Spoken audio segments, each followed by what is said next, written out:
Bloomberg Audio Studios. Podcasts, radio, news. You're listening to the Bloomberg Intelligence Podcast. Catch us live weekdays at 10 a.m. Eastern on Apple CarPlay and Android Auto with the Bloomberg Business app. Listen on demand wherever you get your podcasts or watch us live on YouTube. The news of the day that sort of wowed the market here is Trump is now vowing a 200% tariff on EU wine, escalating trade tensions. Full disclosure, I really like champagne. So yes. I just want to, I have a horse in this race. Is it a champagne versus Prosecco bias, or do you go either way? I totally go either way. Okay. I usually go Prosecco first just because it's a little cheaper. Okay. But I do love my champagne, especially champagne rosé. That's really high on that list. Does any of this surprise you? She's got it really champagne taste. Yes, exactly. Do you buy a discount? I would, but good question. I used to when I drank more, that's for sure. All right, joining us now is Albertina Torsoli, a European transport and industrials reporter. Walk us through the reaction on the ground when all of this unfolded this morning. Look, it's been an intense 10 days. It's about champagne, it's about wine, it's about retaliation measure, US, EU. I covered the automotive industry. I've covered the drinks, champagne, wine industry, cognac. You forgot cognac while you were talking earlier on. It's a vicious circle here. Tariffs announced, retaliatory measures. I mean, we're still waiting to get a clear sense from France, because France here is clearly targeted. And as soon as the U.S. president posted on social media about the 200% tariff on EU wines and champagne, you immediately saw a knee-jerk reaction in the market. LVMH, the owner of brands such as Louis Vuitton and Dior, but also the group also has a wine and spirits business. The shares declined. The same thing for cognac maker Rémy Cointreau. Campari, I'm sure you're well aware with the name Campari, Davide Sure. Campari, the company. Spirits maker Pernod Ricard, these are big names. I mean, it's interesting because the spirits industry has been at the focus of trade tensions before. They're never spared. What is a bit newer here is the attack, I would say, on the autos industry. The healthcare industry is wondering what's going to happen to them. It's quite intense, and retailers as well, of course, also wondering what the implications will be. So it's unlike previous trade tensions, I would say, linked to tariffs. The previous term of Trump, I think that the scope here is much bigger and really having widespread implications on various businesses and, of course, on markets. Well, I don't know about you. When I get home today, I'm going to go over to the wine cellar and stock up on my Barbaresco before they slap Oh, those. that's right. That's your jam. That's my jam these days. That would That's hurt. what we've been drinking. There's an American alternative to Côte-Rhône, the French wine. Yeah. It's called Goats du Rhum. I don't think so. I don't think. That's actually awesome. Albertina, I know you're based in our Paris bureau. I'd love to get your sense of kind of how people on the street are thinking about this. For example, in Canada, people are up in arms about this. You see it all across social media. This has gotten personal. How are the folks in Europe thinking about this brewing trade war here? Look, I would say that in terms of the drinks, it's a bit early days to know what's happening on the street, but I can tell you that we've been tracking the automobile industry very closely. And it's not only linked to tariffs, but I'm sure that you've seen the same in the US, in California in particular. There's a lot of angst towards Tesla cars. Tesla, sales and registrations have gone down in Europe, in Paris and France as well. And there's been attacks on Tesla cars, actually, put on fire or destroyed Tesla cars. So there are implications. I don't know if we will see larger impacts against U.S. products. I think it's a bit early for that. But I can tell you that there's a lot of soul searching going on at C-suite level with CEOs who are trying to plan around what, how they can go about exactly doing some planning for these tariffs. How long will these tariffs last? And Will they really be applied or not? Because I think that the main sense, but maybe among the public as well, was that during Trump 1, there was a lot of talk, but not a lot of action. And I think that even before Trump took office, there was a sense that it was just a negotiating strategy to, call for tariffs and threaten tariffs and then not apply them. I mean, 2 nights ago, we saw here in Europe the metal and aluminum tariffs taking effect. So it's not only talk this time around. And I think this still needs to sink in. And of course, then there's the observation of how are markets reacting, and will this hold back Trump a bit and his administration? But I think that there's more question marks than answers today. All right, Albertina, thank you so much. We really appreciate it. Albertina Torsoli, European transport and industrials reporter for Bloomberg News, reporting in from our Paris studio. You're listening to the Bloomberg Intelligence Podcast. Catch us live weekdays at 10 a.m. Eastern on Apple CarPlay and Android Auto with the Bloomberg Business app. Listen on demand wherever you get your podcasts or watch us live on YouTube. Speaking, of course, of my guest that I had at CERAWeek, it's a global S&P Global Energy Conference in Houston, Texas, and I talked to a lot of the power players. Now, if you're a data center, that's who you're talking to, are those power players, right? There's a narrative on a couple different fronts. One is that you have the hyperscalers are very worried about being too long power, that they spend too much money buying power that they eventually don't need. So there is a narrative that they're actually a little skittish on going out and getting these deals. The other narrative is that no, they're not. They're just getting them from certain companies that have already executed on these kind of power arrangements. But nonetheless, show me the money. Where are the deals, where the checks being signed? How do they work out, like a Microsoft and Constellation Energy? So to this exact point, I was able to speak with NRG Energy CEO Larry Coben. He's been in this industry for decades and decades and decades. It's one of the stocks, along with Constellation and Vistra, that moves like an AI stock because they're the ones that power the environment. And I asked him first if the rising power growth demand that we've seen has actually been driven by this power demand and AI. No, I think it's a lot of things. It's also onshoring of manufacturing. For example, here in Texas, there's a 1 gig Samsung plant that's going to be opened in a couple of years. It's the Internet of Things. It's smart homes. It's electric cars. People are just using more electricity in ways that they never did before. And as a result of that, that's part of the demand cycle. Obviously, data centers are a big part of it, but data centers aside, all of the people who build data centers also are involved with cloud and a whole slew of other services, search, that we don't think about because we've had them for so long. But the growth for those is increasing every bit as much. And you guys are one of the largest independent power producers in the United States, right? So you can really take advantage of this. Where is the biggest demand for what kind of power? Give me some insights into the conversations you're having right now. Sure. I think, competitive markets, the 2 biggest ones would be Texas and PJM in the Northeast. Texas is a primary focus for us, though we do have a strong PJM presence.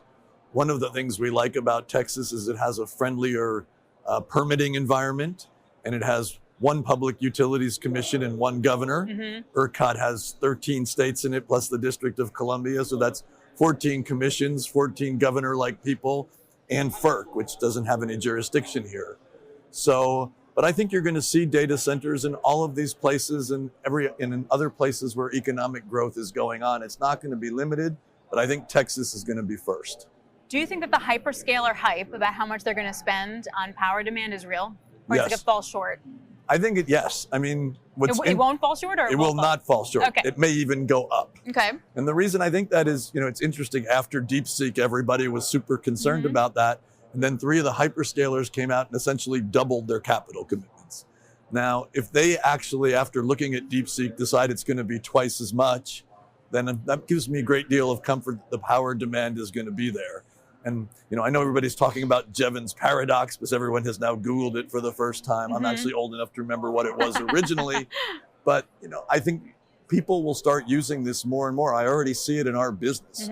We are using enormous amounts of AI and customer service, and we're only just scratching the surface. Speaking of, you're going to be developing 5.4 gigawatts by 2032. Right? How much of that is going to be fully contracted, and how much of that will be more merchant spot price?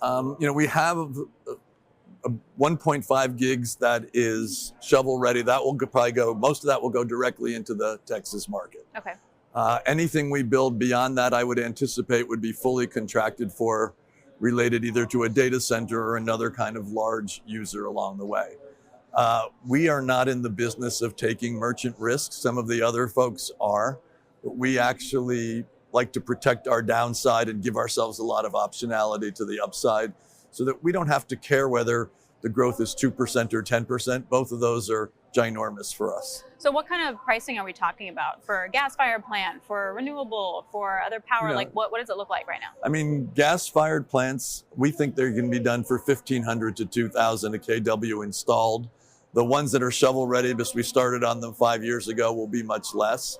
But if you're not in the business actively doing it, you're going to have a hard time hitting the top end of the range. Renewable pricing hasn't changed dramatically. It's just that the load curve is changing as people there's more 24/7 power use coming in, and sun doesn't shine at night, wind doesn't always blow, but renewables aren't dead. They're going to. Are you sure?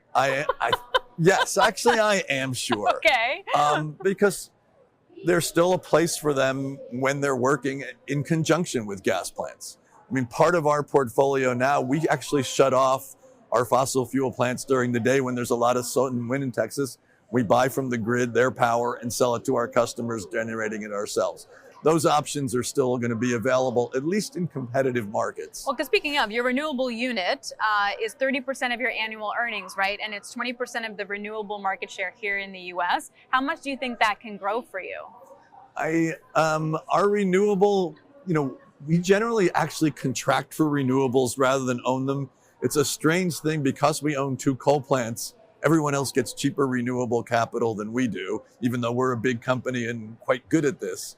And as a result, what we generally do is contract for that power from other developers. Right now, we've got 2 gigs, and we're probably going to have a solicitation for more going forward. So I still see it as an integral part of our strategy. And a lot of it also will be driven by what the customers want. Mm-hmm. So at the end of the day, we are in the customer service business, not the electricity business. So it's our job to sell you the kind of electrons that you want in terms of, time, place, and fuel generation. So if you want green electrons, decarbonized electrons, we will have them and we will sell them to you. Thank you. In terms of the actual agreements, how many agreements are you talking about that's like, hey, we're going to sign well, we like your electricity, we'll sign it, versus like firm demand, here's your paycheck?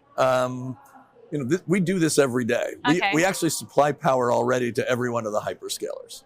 We have the second largest commercial C&I electricity book in the country and the largest natural gas one. So we sign those kind of arrangements. Some of them are short term, some of them are long term. I think the new data center ones will all be at least 10 and probably closer to 20 years.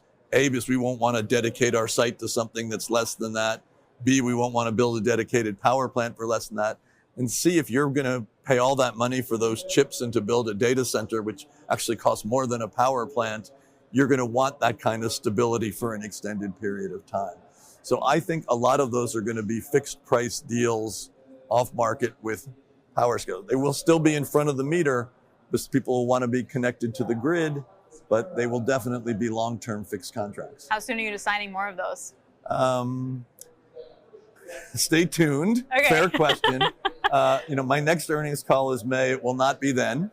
Okay. But we're working on these as fast as we possibly can. They're complicated. People, think electricity is just like flicking a switch.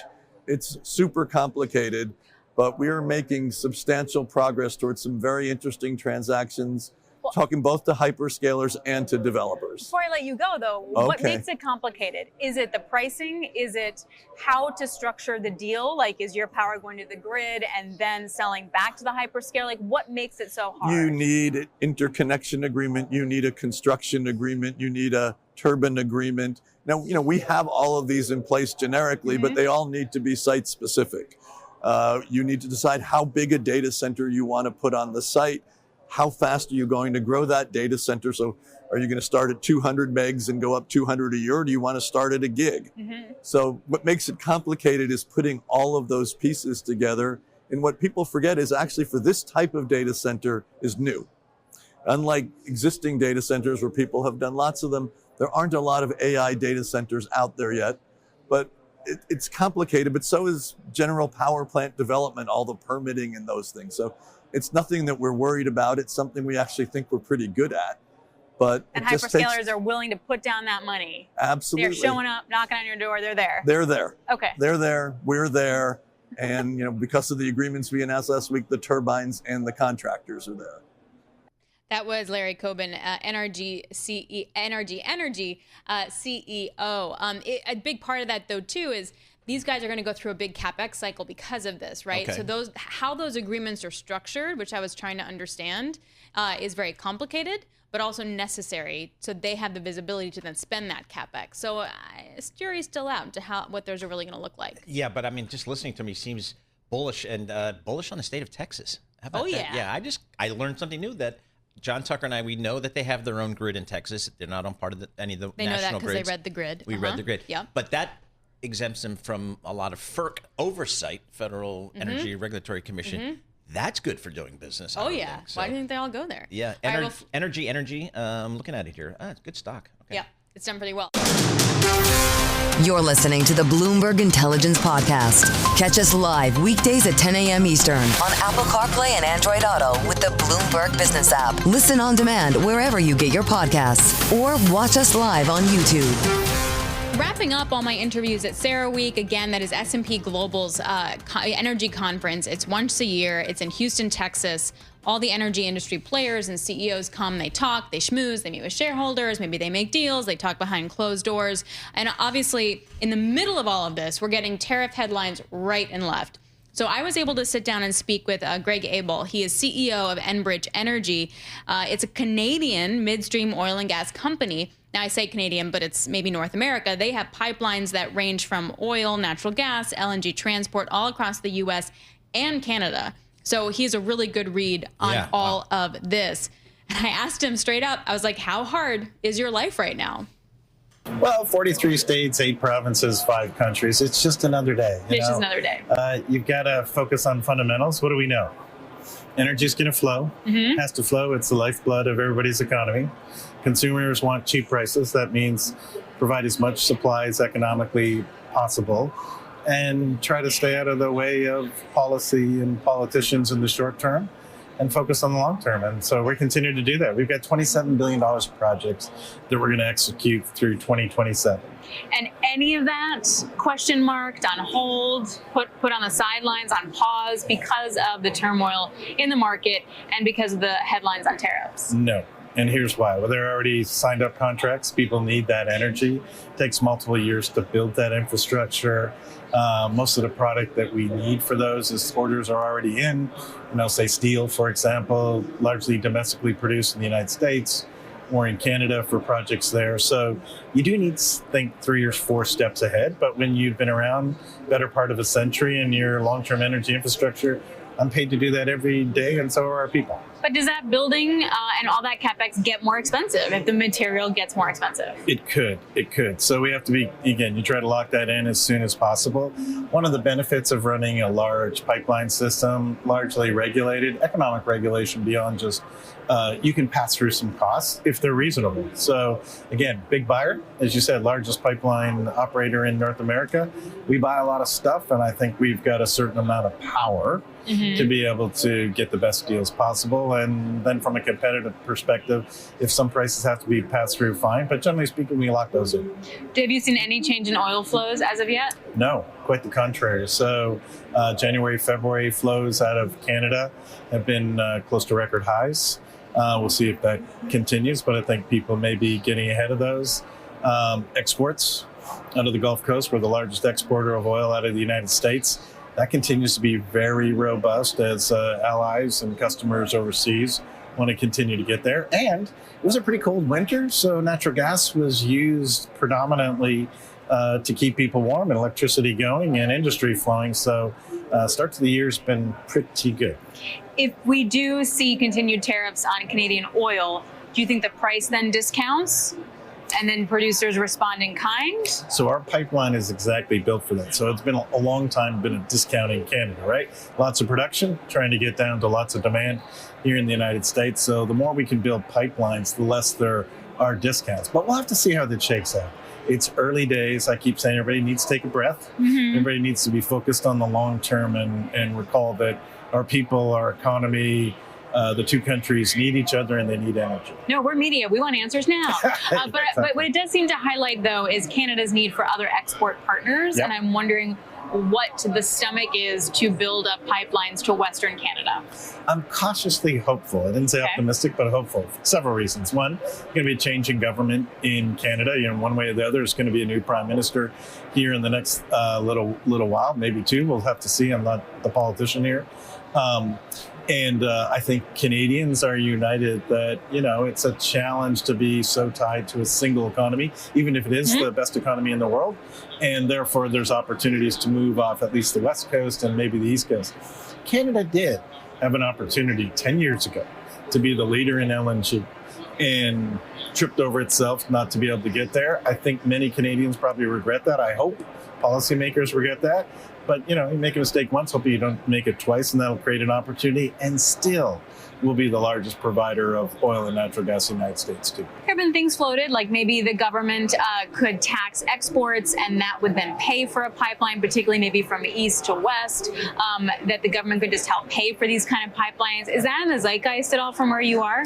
Yeah, I don't think that's not a logical way to go, right? I mean, the government had to step into a pipeline. The one that does go to the West Coast ended up being a multiple of what it would have cost in the private sector, one. And then two, you would really be asking for a real burden to be placed on Western Canada as the largest producer of, almost the sole producer of oil out of Canada. I don't think a Canadian politician that's thinking about national unity would want to impose one tariff on one part of the country just to benefit another part of the country. So what would incite the private sector to want to do something like that? Well, new permitting rules, just like here in the United States and Canada. Which is worse? Well, they're both challenging. I don't know which is worse. I think momentum is towards regulatory simplicity here in the United States, and I hope we get the same in Canada. Again, I have to make decisions every day. Am I investing in Canada and the United States? So permitting is a big issue. Speed of permitting is a big issue. Support for proper taxation regimes, et cetera. Those are all decisions I have to make. Both capital markets are excellent, but I would say the permitting and regulatory regime is quite problematic in Canada.